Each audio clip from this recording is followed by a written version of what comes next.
गुरुर्ब्रह्मा गुरुर्विष्णू गुरुर्देवो महेश्वरः गुरु साक्षात परब्रह्म तस्मै श्री गुरवे नमः. रसिक श्रोत्यांच्या चरणी सादर नमस्कार. आजची आपली 22वी कथा. तेजस्वी करी विश्वजागृत असे दीप्तीस तू व्यापुनी, मार्गाला स्वकरी प्रकाशित तशी आनंद तू दायिनी. दृष्टी प्रेम टाकितारूढ रथी घाली मना मोहिनी, आहे तू गजगामिनी प्रीती उषे तुझ्या गुणागायनी. विठ्ठलपंतांनी ऋग्वेदातील उषा सुक्ताची वरील अर्थाची एक ऋचा म्हटली व त्याच्या पाठोपाठ निवृत्ती ज्ञानदेवांनीही ती ऋचा म्हटली. वारा जरा जोराचा सुटला होता. अंगावरील उत्तरीय उडवून देण्याचा तो प्रयत्न करीत होता, तर हे तिघेही ते सावरण्याचा खटाटोप करीत होते. त्यामुळे डोळे मिटून ध्यान करणे आज त्यांना शक्य होईना. शिवाय हवेतील गारठा अंगावर काटा उभा करीत होता. ही स्थिती आपली एकट्याचीच होत आहे व दुसऱ्याला ध्यान नीट लागले आहे की काय याचा अंदाज तिघेही घेत होते. पण त्यांना कळून आले की या जोराच्या वाऱ्यात ध्यान करणे शक्य नाही. थोड्या वेळातच सूर्योदयाच्या पताका फडकावीत त्याचे दूत आकाशात संचार करू लागले आणि पुढील काही क्षणातच रविराजाचे क्षितिजावर आगमन झाले. उत्तरीय सावरीत विठ्ठलपंतांनी ऋग्वेदातील सवित्र सूक्ताची खालील अर्थाची एक ऋचा म्हटली. स्तोत्राणे रवी हो प्रसन्न पूजका, शोभायमानी अति, तेजपुंज समानता दिनशिशी देदीप्यमानी किती, होतो एकूण आमुचे स्तवन हा येतो क्षितिजावरी, येतो तेज समूह कार्य गगनी दे प्रेरणा अंतरी. तिघांची ही सवित्र सुक्ताने सूर्यस्तुती झाली. सर्वांनी सूर्यनारायणाला हात जोडले. ओंकाराचा ध्वनी आसमंतात विरून गेला. निवृत्ती म्हणाला, बाबा, सूर्य हाच विष्णू आहे ना? मग आज आपण सूर्याची विष्णू रूपाने स्तुती करावी असे मला वाटते. तुम्हाला येणारी एखादी ऋचा म्हणाल का? विठ्ठलपंत म्हणाले, का नाही? भगवान विष्णू अनंत रूपाने या विश्वात भरून राहिलेला आहे. तो आपल्या सभोवती असूनही आपणाला त्याचे ज्ञान होऊ शकत नाही. अशा या अलौकिक सामर्थ्यवान महाविष्णूची स्तुती करूया. आपण त्याच्या कृपाप्रसादानेच त्याला जाणू शकतो असे सांगून विठ्ठलपंतांनी ऋग्वेदातील विष्णू सुक्ताची खालील अर्थाची एक ऋचा म्हटली व त्यामागे निवृत्ती ज्ञानदेवानेही तिचा उच्चार केला. पृथ्वीचा स्थिर भाग तू बनवितो स्वरलोक पूर्वाग्रणी, देवा विष्णू तुझे अलौकिक दिसे सामर्थ्य रे भुवनी, गेले भक्त तसे पुरातन तुझे आता असे होऊनी, नाही ज्ञान तुझे तयास महिमा वाटे अचंबामनी. विष्णू सुक्ताची ही उत्तम ऋचा ऐकून निवृत्ती ज्ञानदेवांना आनंद झाला. या ऋचीमध्ये सुद्धा भक्तांचा उल्लेख आहे आणि आजपासून भक्तियोगाचा अध्याय सुरू करायचा आहे. विश्वरूप दर्शनाच्या अध्यायाच्या शेवटी भगवंत म्हणाले होते की विश्वरूप दर्शन केवळ भक्तीनेच होते. यज्ञ दान तप वेदज्ञान याने विश्वरूप दर्शन होणे शक्य नाही. तर असे का? भक्तीचा भक्तांचा एवढा कसला महिमा आहे असा विचार करीत करीत झोपडीत आले. निवृत्ती ज्ञानदेवाने गीतेच्या 12व्या अध्यायाचे वाचन पठण चालू केले. विठ्ठलपंत गावातून काही कामे उरकून आले व निवृत्ती ज्ञानदेवाजवळ जाऊन बसले. विठ्ठलपंत म्हणाले, मुलांनो, तुम्हाला मी एक गोष्ट सांगणार आहे. निवृत्ती ज्ञानदेवांनी गीतेची पोथी मिटून बाजूला ठेवली व ते एकाग्रतेने ऐकू लागले. सोपान मुक्ताला खेळवत होता. गोष्ट हा शब्द त्यांच्या कानी जाताच त्याने मुक्ताला तसेच सोडले व तो ज्ञानदेवाजवळ येऊन बसला. सोपान गेल्यावर मुक्ताने आपला मोर्चा रुक्मिणीकडे वळवला. विठ्ठलपंत उठले आणि त्यांनी मुक्ताला उचलून घेतले. विठ्ठलपंत म्हणाले, तुला गोष्ट ऐकायची आहे ना चिमणी कावळ्याची? ये मग. आणि विठ्ठलपंत तिला मांडीवर घेऊन बसले. बाकी तिघे विठ्ठलपंतांच्या समोर बसले. विठ्ठलपंत म्हणाले, निवृत्ती ज्ञाना सोपाना मुक्ता, ऐका बरं गोष्ट. तर एक शेठजी होता. त्याच्याकडे खूप धनसंपत्ती होती. तो लोकांना खूप मदत करीत असे, वेळोवेळी यज्ञ दान करीत असे, ब्राह्मण भोजन घालीत असे. त्याने घरात एकही नोकर ठेवला नव्हता. कोणी बाई मदत मागायला गेली की तिला पाहिजे ते धन व धान्य देत असे व त्याच्या मोबदल्यात शेठजी तिच्याकडून घरकामे करून घेत असे. कोणी शेतकरी गेला की त्याला मदत करून त्याच्याकडून शेतीची कामे करून घेत असे. कोणी माळी गेला तर त्याच्याकडून बागकाम करून घे. कोणी मुलगा गेला की त्याच्याकडून गवत काढून घेऊन बाजूची साफसफाई करून घेई. कोणाकडून लाकूड तोडून फोडून घेई. कोणाकडून काही सामान आणून व पोहोचवून घेई. अशा प्रकारे तो शेठजी कोणाला नाही म्हणत नसे, पण त्याच्याकडून तो काहीतरी काम करून घेत असे. तसेच यज्ञ करी तेव्हा गावातील लोकांना जेवायला बोलवी, ब्राह्मणांना दक्षिणा देई. पण दक्षिणा देताना काय एवढी दक्षिणा कोणी दिली होती का? हे सुवर्ण कधी पाहिले होते का? हे धोत्राचे पान एकदम तलम आहे, जरा सांभाळूनच वापरा. काय बरेच दिवसांनी हे असे उत्तम भोजन मिळाले ना? सावकाश जेवा, पोटभर जेवा. आणि मग ब्राह्मणांनी त्याच्या तोंड देखले हां हां म्हणायचे. करणार तरी काय दुसरे? गावचा सावकार होता ना तो. सुवर्ण दक्षिणा, तलम धोतर व मिष्टान्नांचा मोह होता ना. त्याच गावात एक गरीब ब्राह्मण होता. तोही लोकांना मदत करीत असे. कोणी आजारी आहे त्याची सेवा करे, औषध आणून देई. कोणी म्हातारी आहे त्यांचे सामान आणून देणे. कोणी बिचारी गर्भवती एकटीच आहे तिचे पाणी भरवून देणे. कोणी आंधळे पांगळे आहे त्याला मदत करणे. गावात कोणी नवीन आला त्याला हव्या त्या घरी पोहोचवणे, कोणाचे निरोप पोहोचवणे, माहेरवाशिणी सासूरवाशिणी यांना आणणे पोहोचवणे. 1 ना 2 हजार कामे तो करी. पण कोणी देव केले तरी तो कधी घेत नसे, पण कोणी जेवायला घातले की त्याचे काम भागले. त्याच्याकडेही कधी धार्मिक कार्य होत असे, देवांच्या पूजा, कुळधर्म, कुळाचार. त्यावेळी तो ब्राह्मणांना 1.5-2 दिडक्या दक्षिणा देई व म्हणे, मी गरीब आहे, मी आपणाला यापेक्षा जास्त देऊ शकत नाही, पण आपण ते गोड मानून घ्या. असे म्हणून तो पायांवर लोटांगण घालीत असे. त्या दक्षिणेने ब्राह्मण खुश होऊन जात व तोंड भरून आशीर्वाद देऊन जात. घरातील स्वयंपाकही साधाच असे, पण तो प्रेमाने वाढत असे. सर्वजण आनंदाने जेवून तृप्त होत. अशी ही 2 परोपकारी माणसे होती. काही वर्षांनी दोघेही म्हणजे शेठजी व गरीब ब्राह्मण मेले. त्यांना यमदरबारात उभे करण्यात आले. तेव्हा यमराज चित्रगुप्ताला म्हणाले, चित्रगुप्त, या दोघांच्या पापपुण्याचा हिशोब करून कोण पुण्यवान व कोण पापी ते मला सांगा. इकडे शेठजी आनंदात होता. तो विचार करीत होता की मी कितीतरी लोकांना मदत केली आहे, धान्य पुरवली आहेत, यज्ञ करून अनेक लोकांना मिष्टान्नांचे भोजन दिले आहे. जे अन्न त्यांनी कधी पाहिलेही नाही ते त्यांना मी पोटभर दिले आहे. दानाने मी गरीब ब्राह्मणांना खुश केले आहे. तेव्हा माझ्या नावावर खूप पुण्य असणार. गरीब ब्राह्मण मात्र शांत होता, कारण त्याला माहीत होते की त्याने शेठजीसारख्या काही जेवणावळी घातल्या नव्हत्या, की यज्ञही केले नव्हते, ना दान दिले होते. तेव्हा त्याच्या नावावर काय पुण्य जमा असणार. परमेश्वराची इच्छा असेल तसे होवो, असा विचार करून तो ब्राह्मण शांत होता. चित्रगुप्ताचा हिशोब झाला. त्याने एकाला पुण्यवान व दुसऱ्याला पापी ठरवले. आता निवृत्तीज्ञाना, तुम्ही सांगा, या दोघांमधील कोण पुण्यवान होता व कोण पापी होता व का? निवृत्ती ज्ञानदेव विचार करू लागले. तेव्हा त्यांच्या लक्षात आले की गरीब ब्राह्मण हा पुण्यवान असला पाहिजे व श्रीमंत शेठजी हा पापी असला पाहिजे. निवृत्ती व ज्ञानदेवांनी ही उत्तरे विठ्ठलपंतांना सांगितली. तेव्हा विठ्ठलपंत म्हणाले, पण काचे उत्तर दिले नाही, कारण शेठजीनेही हाच प्रश्न चित्रगुप्ताला विचारला होता. पण चित्रगुप्ताने काय उत्तर दिले असेल? निवृत्ती म्हणाला, बाबा, शेठजी हा मदत करीत असे, पण मदत करण्यामागे त्याच्या अपेक्षा होत्या. लोकांना मदत करताना कधी नाही म्हणत नसे. हा त्याचा चांगला गुण होता, पण मदतीच्या मोबदल्यात तो कामही करून घेत असे व दिलेल्या मदतीची, उपकाराची जाणीवही तो करून देत असे. त्यामुळे लोकांवर त्याचे दडपण कायम राही, ही त्याची वाईट गोष्ट होती. शिवाय तो लोकांना, ब्राह्मणांना हलकेपणाने वागवून त्यांचा अनादर करीत असे. स्वतःच्या श्रीमंतीचा गर्व त्यांच्या ठिकाणी होता. अधिकाराची आढ्यता होती. गरीब श्रीमंत हा भेद होता. विठ्ठलपंत म्हणाले, बरोबर. ज्ञानदेव म्हणाला, बाबा, गरीब ब्राह्मण हा पुण्यवान असला पाहिजे, कारण तो धनाने गरीब असला तरी मनाने श्रीमंत होता. तो निरपेक्ष बुद्धीने भेदभाव न ठेवता लोकांना कामात मदत करीत होता. केलेल्या उपकाराबद्दल कोणताही मोबदला घेत नसे. शिवाय कधी उपकाराची जाणीवही करून देत नसे. त्याची सर्वांविषयी आदरबुद्धी होती व सर्वांचा त्याच्यावर विश्वास होता. तो ब्राह्मण निरासक्त, निरभिमानी असूनही त्याच्या मानाने तो योग्य प्रकारे धर्माचे आचरण करून दानधर्म करीत होता.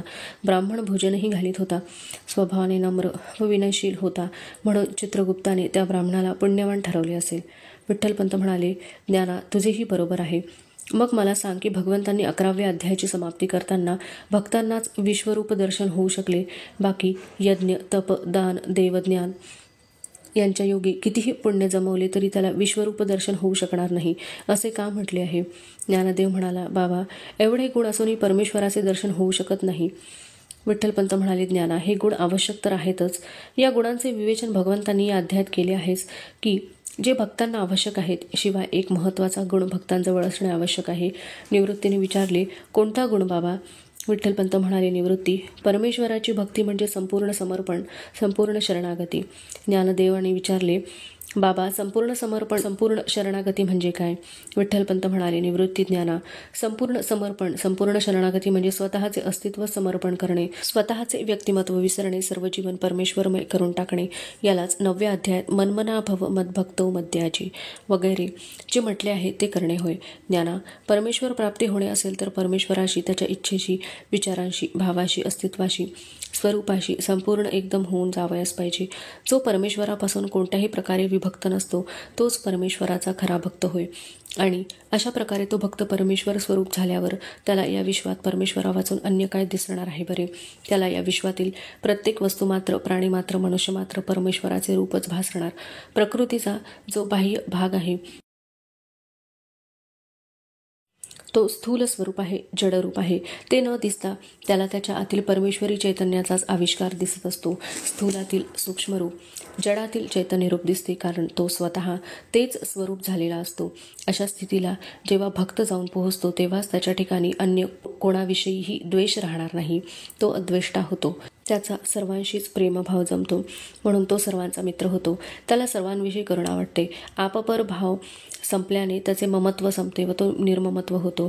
त्याचे परमेश्वराशी एकरूपत्व झाले असल्याने त्याचा देहभावासंबंधीचा अहंकार नष्ट झालेला असतो आणि अशा प्रकारे त्या भक्ताच्या ठिकाणी सर्व गुण एकवटून येतात आणि असा जो भक्त असतो तोच परमेश्वराचा लाडका असतो, तोच परमेश्वराला आवडतो. कारण परमेश्वर व तो भक्त वेगळे असे दोन नसतातच. निवृत्ती ज्ञान अहंकाराचा पूर्णतया त्याग केल्याशिवाय भक्ती होऊ शकत नाही, हे लक्षात ठेवले पाहिजे, की जे आम्हाला दुर्दैवाने अजूनही जमले नाही.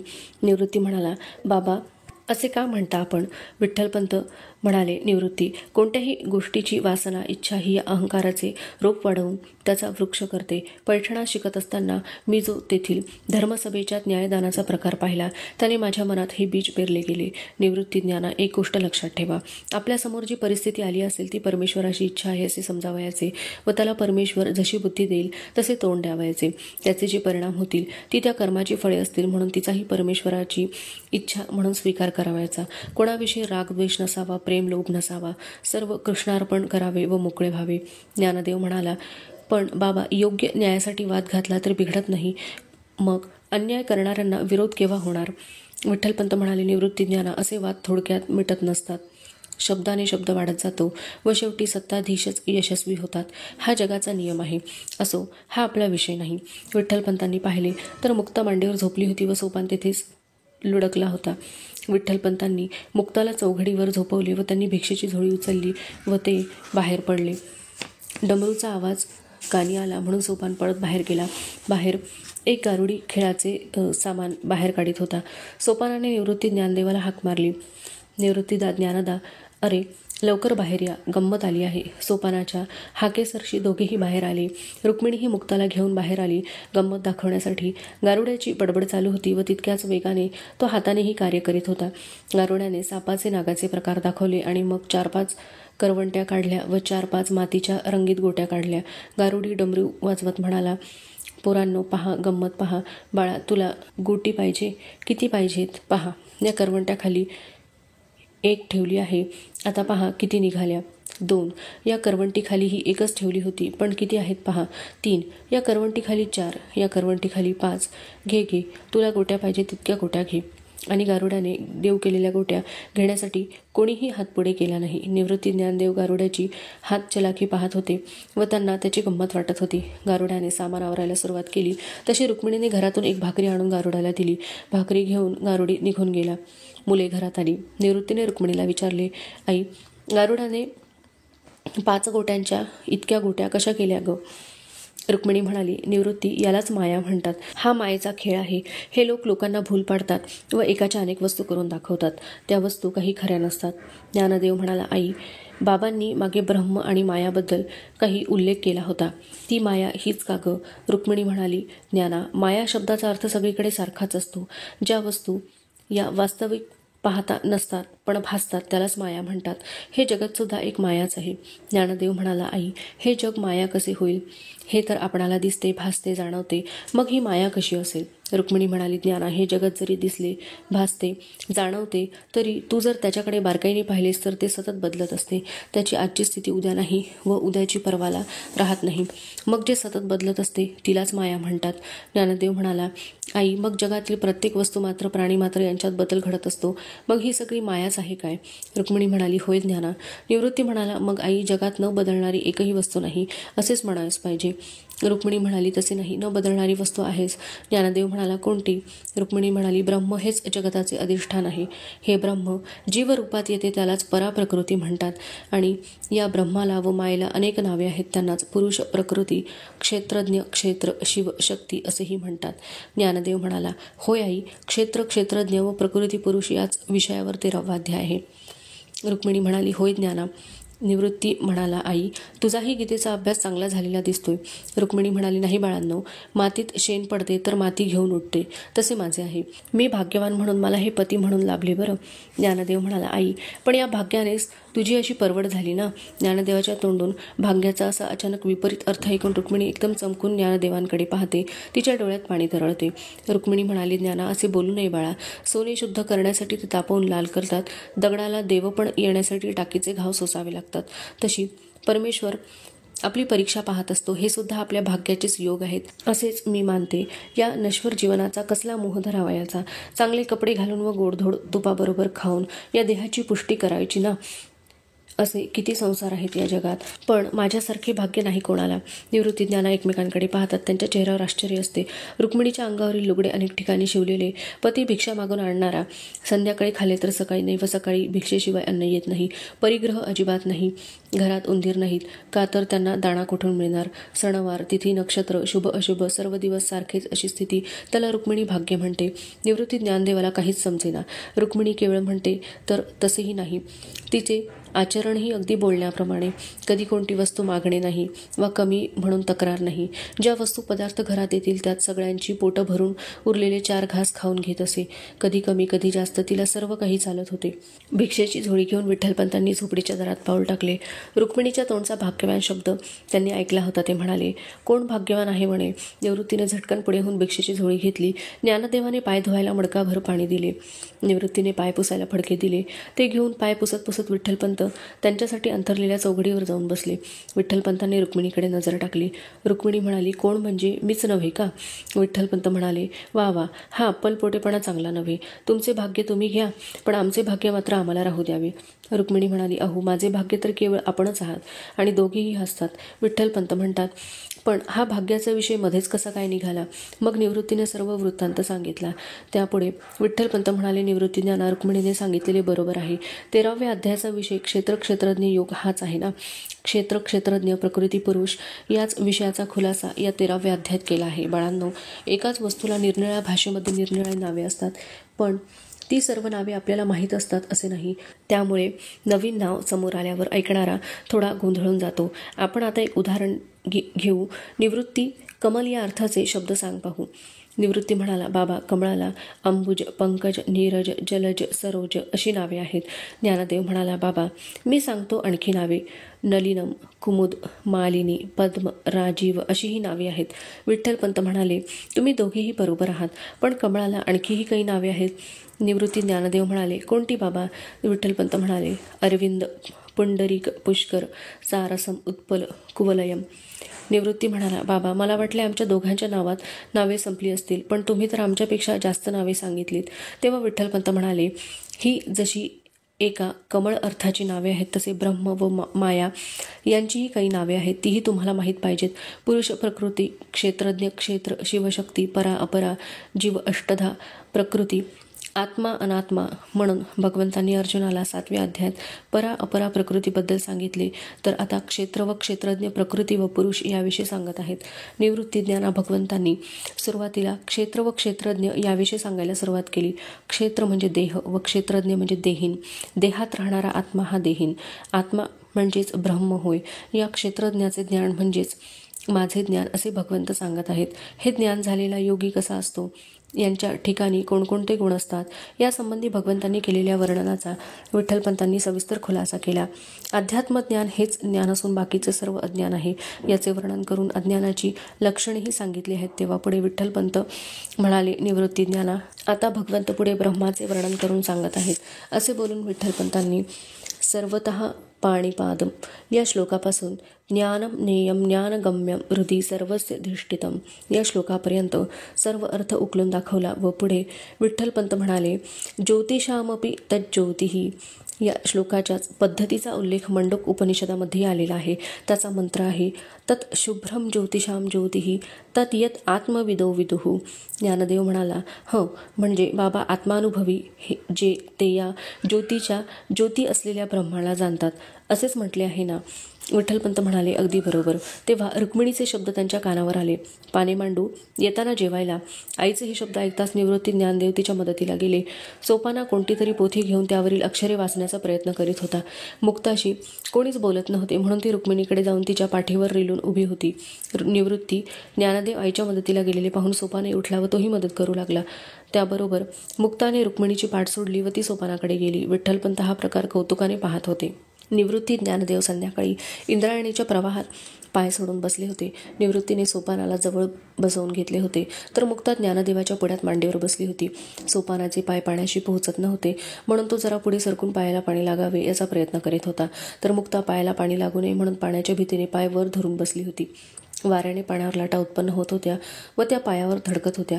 त्यामुळे काही तुषार मुक्ताच्या अंगावर उडत होते. त्यामुळे तिला आनंद होत होता व ती हसत होती. सोपान मुक्ता अशी सहज खेळात गुंग असल्याने निवृत्ती ज्ञानदेवांना चर्चा करायला संधी मिळाली होती. 13व्या अध्यायाच्या काही श्लोकांवर ते बोलत होते. तोच त्या ठिकाणी एक रोगी आला. त्याच्या सर्वांगावर फोड आले होते. त्यातून रक्त वाहत होते. त्याच्या सर्वांगाला खाज सुटत होती. त्यामुळे त्याला खाजवण्याची इच्छा होई, पण अंगावरील जखमा त्यामुळे जास्तच चिघळत. त्यामुळे तो रोगी वेडापिसा झाला होता. अंगाला पाणी लावावे तर झोंबत होते. त्यामुळे त्याने कित्येक दिवसात आंघोळी केली नव्हती. सर्वच त्याला हिडीस करीत होते. त्यामुळे त्याला पोटभर अन्नही मिळाले नव्हते. तो रोगी तसाच नदीच्या खालच्या बाजूला नदीकाठी बसला. ज्ञानदेवाने त्याची अवस्था पाहिली व चौकशी केली. हा रोग कशामुळे झाला हे त्या रोग्याला सांगता आले नाही. ज्ञानदेवाने रुक्मिणीकडून भाकरी आणून त्याला दिली. ती खाल्ल्याने त्या माणसाची भुकेची कळ मात्र कमी झाली. अंधार दाटून आला तशी सर्वजण झोपडीत परत आली. रोग्याला पाहिल्यापासून ज्ञानदेवाच्या मनात एका गोष्टीचा सतत विचार येत होता की हे भोग माणसाला का भोगावे लागतात. दुसरे दिवशी जेव्हा विठ्ठलपंतांनी अभ्यासाविषयी प्रश्न केला तेव्हा ज्ञानदेवाने काल दिसलेल्या रोग्याची सर्व हकीकत सांगितली व 13व्या अध्यायातील श्लोक वाचून दाखवला. कार्यकरण कर्तृत्वे हेतु प्रकृती रुच्यते पुरुष सुख दुःखाना भोक्तृत्वे हेतुरुच्यते पुरुष प्रकृतिस्थो हि भुंक्ते प्रकृतिजान गुणान कारणं गुणसंगोस्य सदसद्योनिजन्मसु. बाबा, या 2 श्लोकांचा अर्थ काय होतो आणि त्या रोग्याचा या बाबतीत कसा विचार करता येईल? विठ्ठलपंत म्हणाले, निवृत्ती ज्ञाना, कार्य व करण म्हणजेच काय हे आपण पाहू. आकाश, वायू, तेज, आप, पृथ्वी व शब्द, स्पर्श, रूप, रस, गंध हे कार्य आहेत. बुद्धी, अहंकार, मन, त्याचप्रमाणे कान, त्वचा, दृष्टी, रसना व घ्राण, तसेच हात, पाय, वाक, गुद व उपस्थ या 13 करण म्हणजे साधन म्हणतात.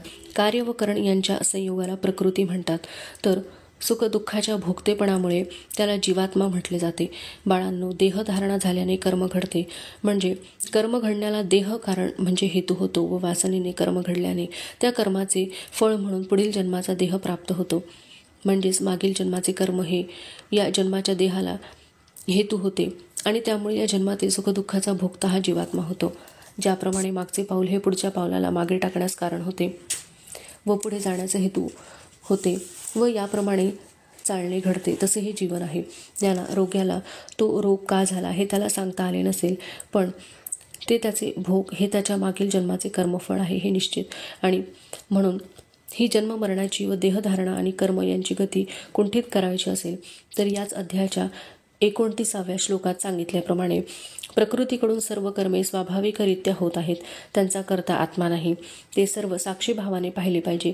आसक्तीरहित, फलाशारहित, कर्तव्यनिष्ठेने कर्माचे आचरण करून ती कर्मे परमेश्वराला अर्पण करून टाकली पाहिजेत व प्रारब्धवशात प्राप्त झालेले जीवन व भोग परमेश्वराची इच्छा म्हणून त्याचा स्वीकार करायच पाहिजे.